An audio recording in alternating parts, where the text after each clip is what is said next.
When a market research study concludes, it generates tens of thousands of individual data points. Massive data exports are functionally unactionable. They are raw noise. The primary job of the market researcher is to act as a data analyst. Their objective is to parse this chaos and construct a mathematically accurate representation of market reality. This translation process scales in dimensional complexity, beginning at the one-dimensional bedrock of the spreadsheet, validating and cleaning the raw inputs. This source text details standard statistical requirements.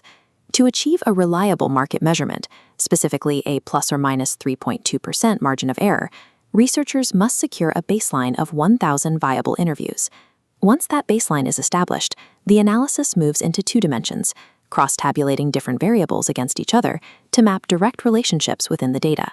When two variables are insufficient to capture consumer behavior, researchers push the data into n-dimensional space, utilizing multivariate models to map the hidden structure of the entire market.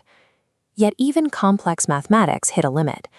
To decode the actual human motivations driving these statistical patterns, the analytical framework must shift outward to qualitative and cultural analysis. Actionable strategy only emerges when a researcher bridges this gap, connecting strict mathematical measurement to subjective human meaning. Looking at this tip sheet for analysts, the workflow starts with researchers getting their hands dirty in the raw Excel export. Before any complex modeling occurs, analysts manually audit the data line by line to isolate entry anomalies. One common anomaly is flatlining. This happens when a respondent repeatedly inputs identical answers, like selecting 3 for every question, just to rush through the survey. These false inputs must be purged from the dataset. Analysts must also hunt for rogue responses. If a respondent accidentally adds 3 extra zeros to their income or volume estimations, that single extreme outlier will heavily warp the arithmetic mean of the entire study. Another structural failure is flipped response codes. This occurs when rating scales are accidentally inverted during survey programming, causing a score of 1 to register as highly important rather than completely irrelevant. To protect the integrity of the baseline data, researchers discard these skewed entries entirely, or bypass them by calculating the median and modal values rather than relying on the mean. This line-by-line validation is strict data hygiene. Failing to isolate these errors renders every subsequent statistical operation functionally useless. With a clean dataset, attention turns to close-ended survey questions. The primary tool for analyzing these is the two-dimensional cross-tabulation, which maps a behavioral variable against a specific demographic trait. This matrix allows analysts to isolate specific subgroups and measure exactly how their purchasing habits or brand awareness deviate from the broader market average. While closed questions map neatly into this grid, open-ended free text responses completely reject simple automated tabulation. This source document notes the necessary workaround. Researchers read the first 30 verbatim text responses to identify recurring themes and use those themes to build a standardized numerical coding frame. As detailed here, this requires a highly manual, labor-intensive workflow. Human clerks must evaluate every remaining written response and slot it into one of the predefined categories.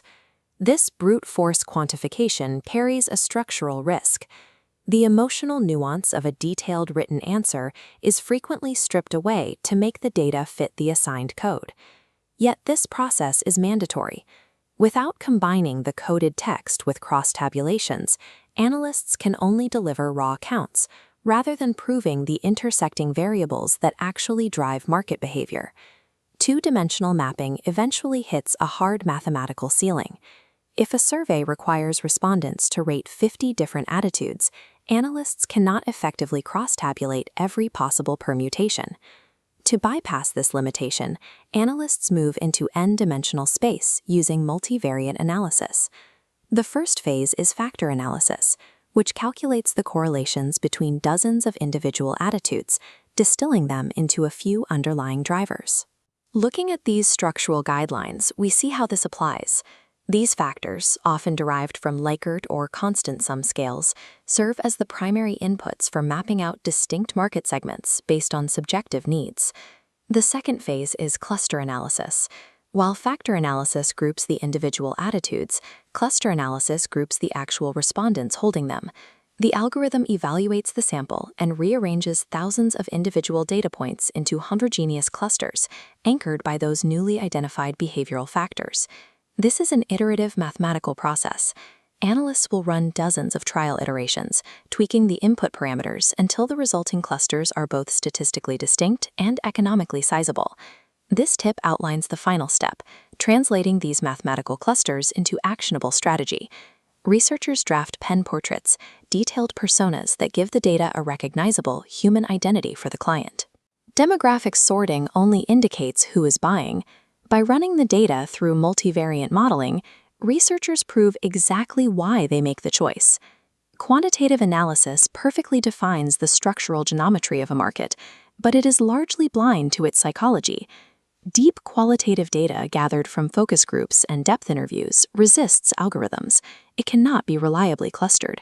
Its utility relies entirely on a researcher immersing themselves in the raw transcripts to interpret the subtext. To extract this meaning, researchers employ semiotics. This discipline measures how concepts and brands resonate with consumers on an emotional level, looking past the literal words spoken in an interview. A semiotician evaluates the broader cultural signs, codes, and media environments that shape consumer perception long before an individual formally states an opinion. This macro-level cultural analysis provides a necessary bird's-eye view. It gives researchers the external context required to accurately interpret the highly subjective internal findings of a depth interview. The two methodologies operate in opposite directions. Quantitative mathematics scales complexity inward, collapsing thousands of surveys into a precise single data point. Qualitative semiotics scales complexity outward, linking a single human response to the broader culture. Actionable market insight requires both engines operating in tandem. The quantitative analysis maps exactly where the market is moving, while the qualitative analysis explains the cultural reasons driving that motion.